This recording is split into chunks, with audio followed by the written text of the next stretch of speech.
Hey folks, hacking this and that back again with yet another video. And today we're going to talk sensors and we are going to get a little crazy. We're going to get creative. I'm going to show you how to turn one of these into one of these. And you're probably thinking, Hack's lost his mind. Those are two IKEA sensors. And you'd be right, except one of them has been Helium enabled. So a while back, our good friend Joey released a Git repo on how to add a cube cell to an IKEA sensor and get it on the Helium network. I took it one step further and decided this time, instead of pushing it into some cloud application for some corporate application or whatever, I was going to push it into Home Assistant. So let me show you sort of how this works. We're going to power this one up, and we're going to jump over to console here and go to devices, my sensor, and there we go. You can see the join request, join accept, first uplink, push down some Mac commands. The default configuration on this is 1 minute upload. So we're just going to sit here for a brief moment, watch those little dots slide across. But in order to do this, we are going to need a few things. The first is a 3D printed shelf. Now, do you need this? If you got some sugar or sticky tack or double-sided tape and you just want to, stick it in somewhere, you could probably get away with that. But this makes it a whole lot easier to mount. The other thing you're going to need is a cube cell. This is the HTCC AB01. This is pretty much the same brain that the trackers are built with, and just stripped down, so it's just the GPIO plus the LoRa, battery enabled if you wanted. So I'm even going to show you how to program this because it is that simple. So here we go. There's a couple more packets that have moved across here. If I flip over to my Home Assistant, you can see here that way. That little graph right there in the top of the screen there, 11 ppm. That is the reading from this sensor at this time. So let me flip back over here, and I'm going to take that one out, and let me switch to a desk camera here and get up close and personal and show you, well, actually, let me do this one first. Let me show you what happens when you pop open one of these IKEA sensors. So, when you pop it open, the first thing you're going to find is this very simple logic board. I'm trying to get this to come in focus for you guys here. Also realizing that I probably haven't had enough to drink because my hands are still shaking. Too much coffee. So that's the control. It's got a very simple brain, 3 LED on the front. Then there's a fan motor control, and then there's the data connection to the actual sensor that's built into that little enclosure there. So there is room in there. As I said, you could sugar or sticky tack or double-sided tape, whatever you want to get it in there. The shelf actually just makes it really nice because you can pop that on top there, and then the cube cell sits on there. Now, a couple things, and this isn't judgment on Joey's 3D modeling. I had to bore out these to get them to fit over that properly. Probably just an issue with my printer. It has been sitting dormant. I just finally this week got it back up and running. The other thing you might be able to make out is there are 2 little tiny holes there where you can use screw mounts to attach that to the shelf. I didn't have anything small enough to use, so when I am done this, I'll be hitting it with some hot melt glue. Putting this back together was a tricky part. If you have children with small hands, be sure to bribe them with an Oreo cookie or something like that to plug stuff back together for you. So let me put that one away and show you the almost finished build. So in here we've got my shelf, my cube cell, my jumper wires, and if I spin this around, bring this up here, you can see that there's not a lot of room in there, so you don't want to give yourself too much wire. I probably gave myself too much wire. There are also some mounting screws on here that you will need to loosen off in order to get that shelf tucked in properly, but that in and of itself is the nearly finished little hot glue. 4 screws to put it back together, plug it in, and we're off to the races. So, a cube cell, a shelf, and an IKEA sensor. And you can have one of these too. Let me switch back to the laptop, get that out of my way, get this out of my way, because we're going to do a little hacking. Except I just put, underneath the shelf. Okay. We're going to take, I'm using Visual Studio Code with Platformio. This is the smartest way to program your sensors.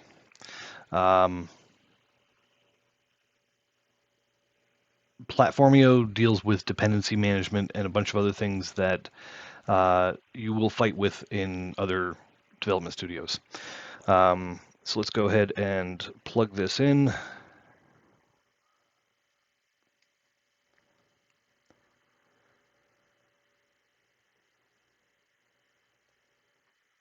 And I need to switch cables because I don't have enough USB on this side of the desk.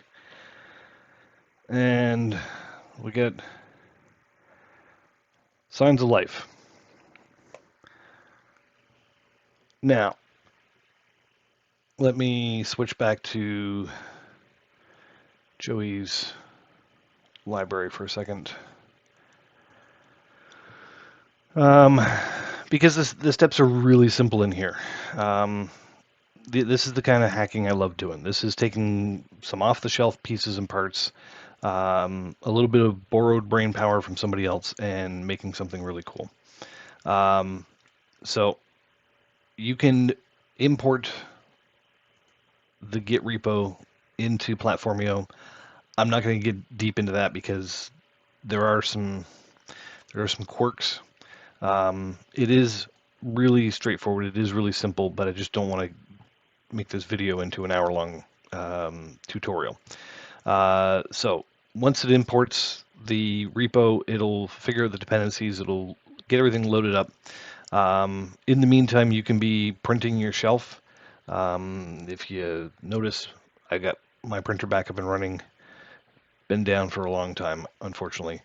And here's your requirements: a screwdriver, a soldering iron, some DuPont cable. Let me just show you what I got. You can probably grab this off of Amazon. A box of assorted. They're nice PVC low gauge wire, multiple colors, and a LoRaWAN enabled dev board, the cube cell. Moving in here, you'll notice these little circles. I didn't notice them first time around. Here I was fighting to try to get wires soldered in here, and it's a tight fit. And then I realized that I was looking at the label of this one, and I went, oh, rest. Well, I'm supposed to be soldering on to rest as it is, and I realized that these are the same. So If you're not as steady as you used to be in your younger years with a soldering iron, feel free to jump over to these larger pads. Great way to get connection in there. So essentially we're stealing power from the sensor. It's USB powered as it is. So all we're doing is just piggybacking off of here to grab power for the cube cell. And then the data pin, we're going to bring back on pin 2. Now there's this optional voltage divider. I didn't need it. Joey didn't need it from what I understand because he hasn't changed this to being not optional. And then we get into the configuration. There is the ability to change the reporting interval on this. It's just a simple downlink command. Like I said, the default is 1 minute, and you may want to change that depending on how much DC you want to burn. I'm probably going to change mine to 5 minute. I have a temperature and humidity sensor I'm going to pair with it. I'll set that to 5 minute, and then these are going to go into my wife's classroom. Teach the kids some IoT. So rather than sitting here and make you dizzy as I scroll up and down, let's jump back over to Visual Studio. So the one thing you need to be able to do when you launch Platformio is communicate with your device. Because of the way my computer is configured and so many USB ports and so many peripherals, I had to specifically tell it where the upload port was. It was trying to send the data to a Bluetooth enabled device that I've got over here for time tracking and stuff like that. And instead, I just need to say, no, use this port instead. So that's a unique to your environment. You may or may not need to do that depending on what you've got plugged in. A lot of times, Platformio will just go, oh, you want it on that device, and away it goes.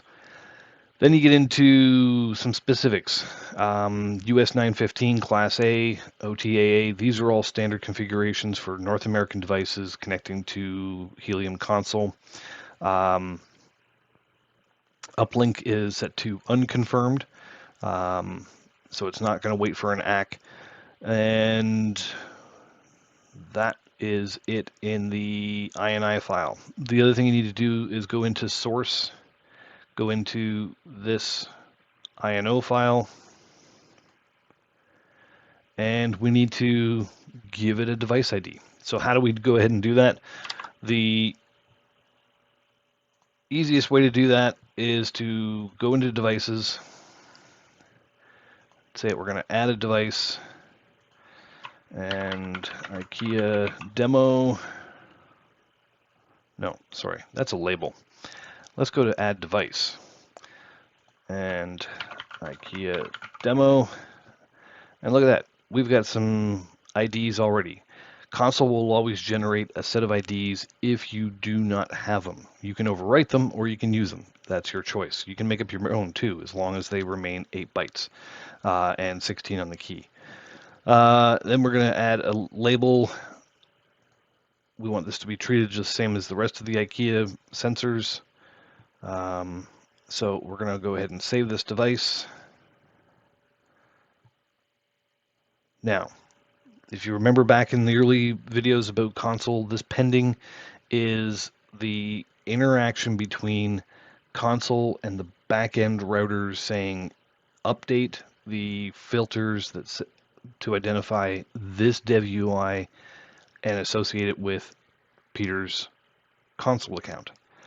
It's going to take some time, usually less than 5 minutes, but be patient.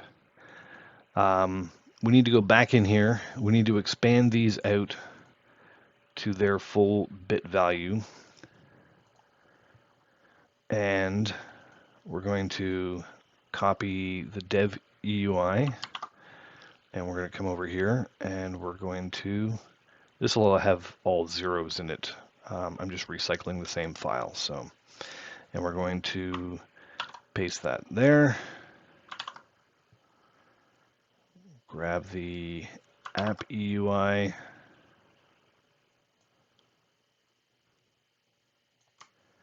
paste that there. and grab the app key.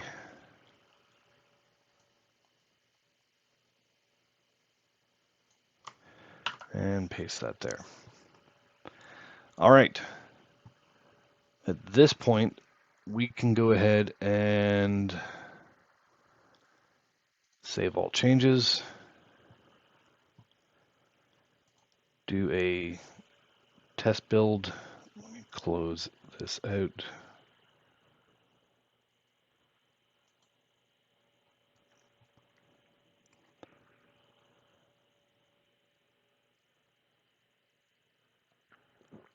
Okay, test build is,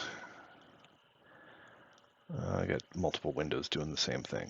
Let's get rid of that one. Get rid of that one. And what the heck, let's get rid of all of them. Go ahead and build.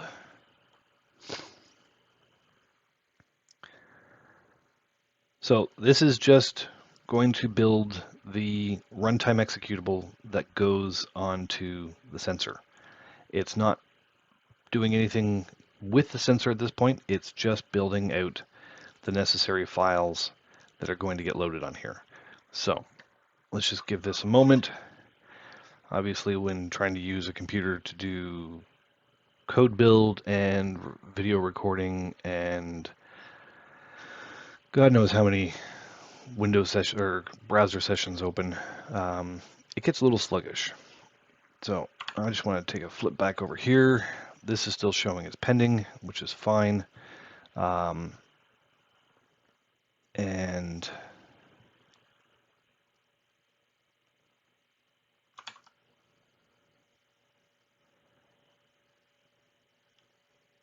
linking, building, there we go.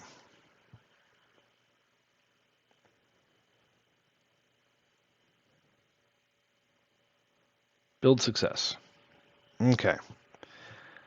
I always do a build before I do an upload. It will save you some gray hair, if anything. So this should be processing. I don't expect any sort of blinky LEDs or anything like that.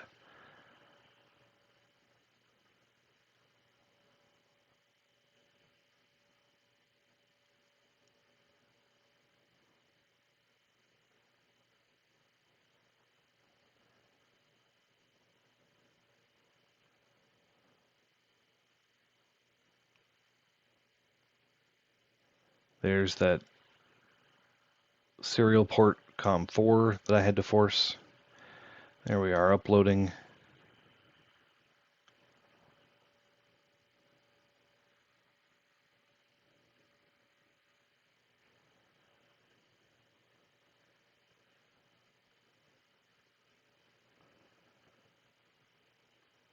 And we're uploaded.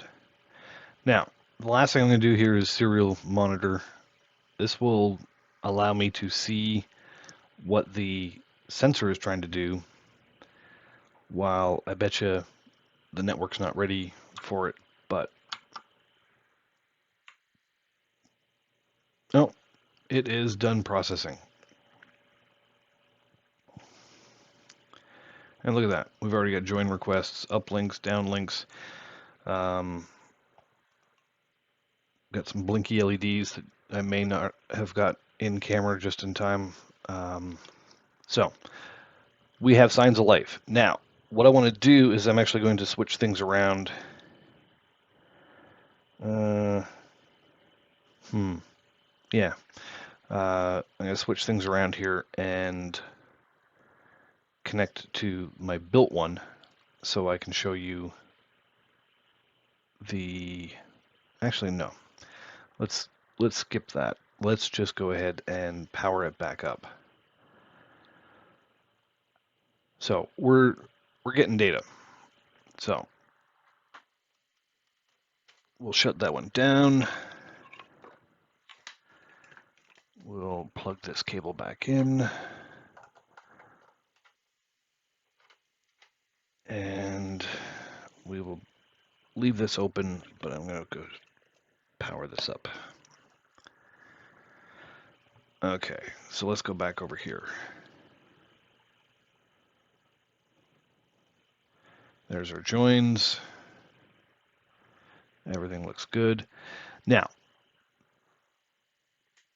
depending on how slow your printer is, in about an hour you have torn apart an IKEA sensor, you've printed a shelf, you've programmed your cube cell, you have gingerly reassembled everything back together and connected it to the Helium network.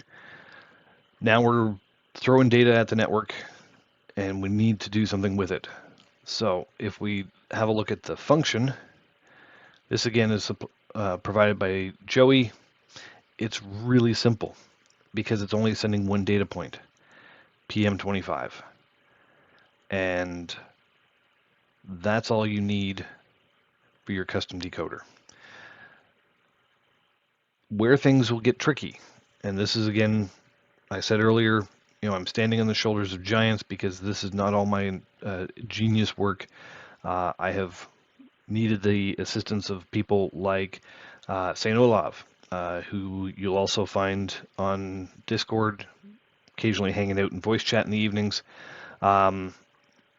He had discovered and worked through how to push Helium API requests to Home Assistant.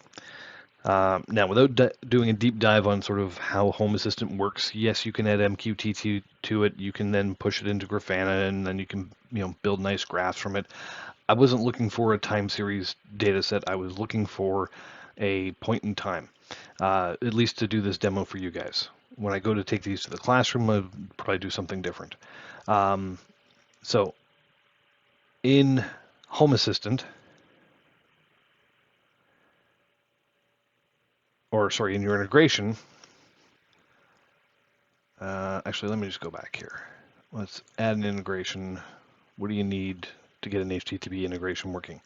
The first thing you need is the URL. Now, when it comes to the URL, you will need to specify the publicly accessible URL of your Home Assistant, whether that's HTTP or HTTPS, port 8123 or port 8443, whatever you've got. Then it's /API /sensors dot, and then the name of your sensor. So in my configuration, I just did sensor /IKEA 01. And then you need two other values in your headers. The first is a bearer token for authentication. You can generate that in Home Assistant. It's what they refer to as a long life token. The other is to just specify this is a JSON payload. We've covered that before when trying to push things through. So what does this payload end up looking like? If this is where you were to stop, you would end up trying to ram that giant payload that we've covered in the past with hotspots, metadata, all kinds of things. You will need to add a function that's not showing here. So after you've created it, you need to go back in and edit and you end up adding this template body. Now, if anybody from Nova happens to watch this, you may have noticed that I had to click undo even though I didn't do anything to make my template body show up. It's a UI bug. I'm sure it's at the bottom of the to-do list considering we're moving to ChirpStack. But if anybody wants to fix it, I won't complain. Neither will Olav. So this is the decode payload. We need to define a state using the value of PM25. Then we're going to set an attributes telling you that the unit of measurement is ppm and the friendly name is parts per million. This decode payload is telling console to break open the decoded value from the function and grab that PM25 value out of it. Then you need to tell it, I'm done with my decoded payload. So if you've ever written HTML where you did declare header, declare body, end, that's why you need to have this payload or /payload/decode on the bottom to basically tell console, I'm done with that now. You may have other code, you may not.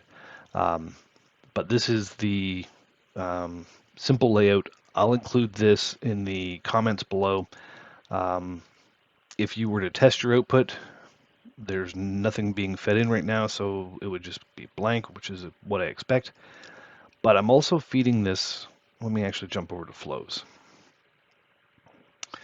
Because we all know how to build a flow, we need to grab our sensor label or individual device, apply the custom function to it. I'm also feeding it over to my favorite tool, webhook. Let me flip over here now. This is the raw payload of what I am sending to Home Assistant. You'll notice it's a whole lot smaller than what normally comes out of console when we're talking about integration to Node-RED, because Home Assistant has no clue what to do with all that other information, what hotspot heard it, how many data credit you have left, that kind of stuff. It just needs simple values. I included a state of on. Obviously, if I unplug it, it's off, but I can't declare off. So it's really not necessary, but you do need to have the PM25 value sent through.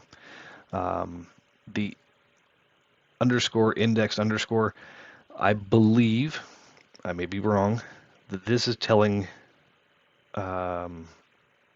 or going to help Home Assistant know that this is an indexable value. Makes it easier to search and track and do math on it. So when I come back over here, you can see my overtime had a number of values. We had it unplugged. We plugged it back in. It went up. I unplugged it, plugged it back in. So this is recorded very much like a traditional time series database. It's not done the same way because this is actually reading from historical log, which I happen to have modified to be MariaDB. Again, I'm not going to dive in too deep on the inner workings of Home Assistant. This is just what I happen to have up and running, so this is how it works. What else do I want to cover? I feel like I have skipped. Oh, right. The API integration. This is what I was talking about, where your public address, whatever port you need to, whatever protocol you need to, /API. Then you need to declare the entity state using the domain of sensors, plural. That was a huge waste of time for me today, trying to debug why it was giving me an error. There is a big difference in an API request between sensor and sensors, plural. So, but this doesn't give you a whole lot of information about how to declare entities.